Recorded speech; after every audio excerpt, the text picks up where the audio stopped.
If there is a silver lining to the closing of so many mills in New England, it's the available space these old buildings provide to small businesses or large fish rooms.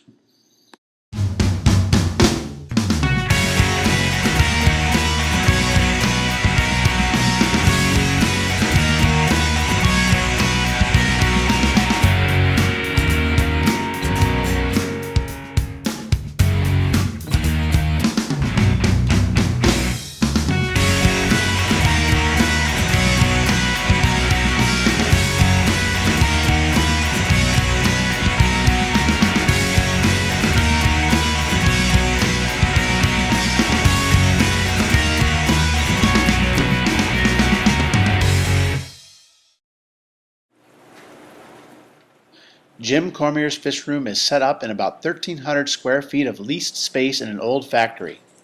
A cement floor, overhead lights, plenty of power, radiant heat, and some natural light from a window.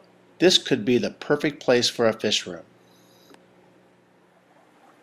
Jim has enough space to set up a lot of large aquariums with plenty of room to move around between the racks. I really like the openness of this hatchery. Jim is very much a cichlid hobbyist. We first met at an American Cichlid Association convention several years ago, and our mutual interest in cichlids from West Africa has kept us in frequent contact. Jim is one of the more successful Westie breeders I know of, and he always has some interesting species to see. This visit was no exception.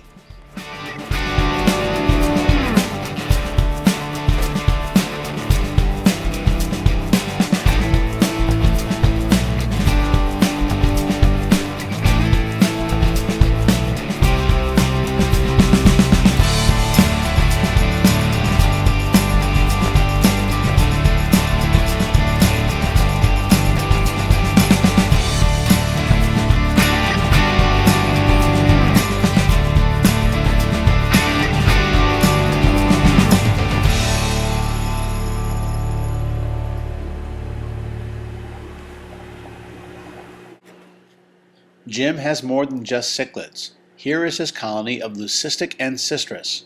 The yellow-eyed pleco with blue eyes is not an albino. Jim's fish room is blessed with naturally soft tap water, which helps when working with West African cichlids and mouth-birding bettas like these betta chinoides. The colonies of Lake Tanganyika cichlids need harder water, but it is easier to add salt to soft water than it is to remove solutes from hard water.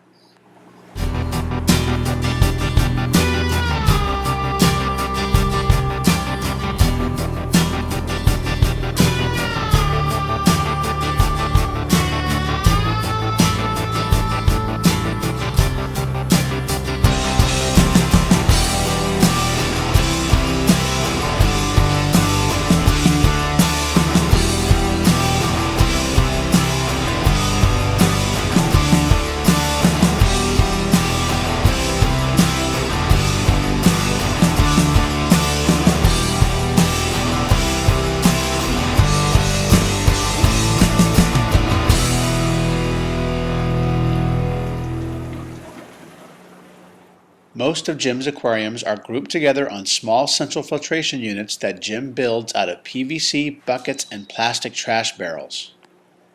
The tanks are drilled near the top, and the holes are fitted with a bulkhead. Water from the top of the aquarium is strained as it flows out into the PVC drains. The drains accumulate water from several tanks and then flow into buckets full of filter media.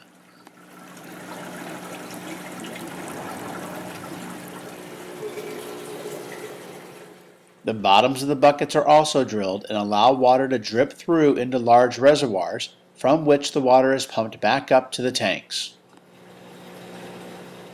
Water is returned to each tank through an adjustable valve that controls the amount of flow through the tank. Using a central filtration system like this one permits overcrowding of small aquariums. What seems like a 3-gallon tank is really a small part of a system with hundreds of gallons of water. Jim also uses sponge filters in his tanks that are driven by linear piston air pumps like this one.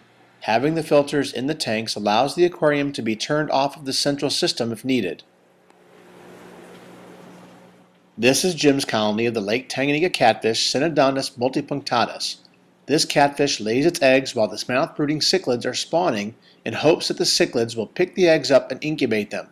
Maybe this holding female cichlid has catfish in her mouth.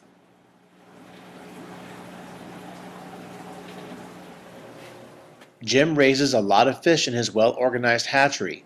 Here are some trophius that are just large enough to move out.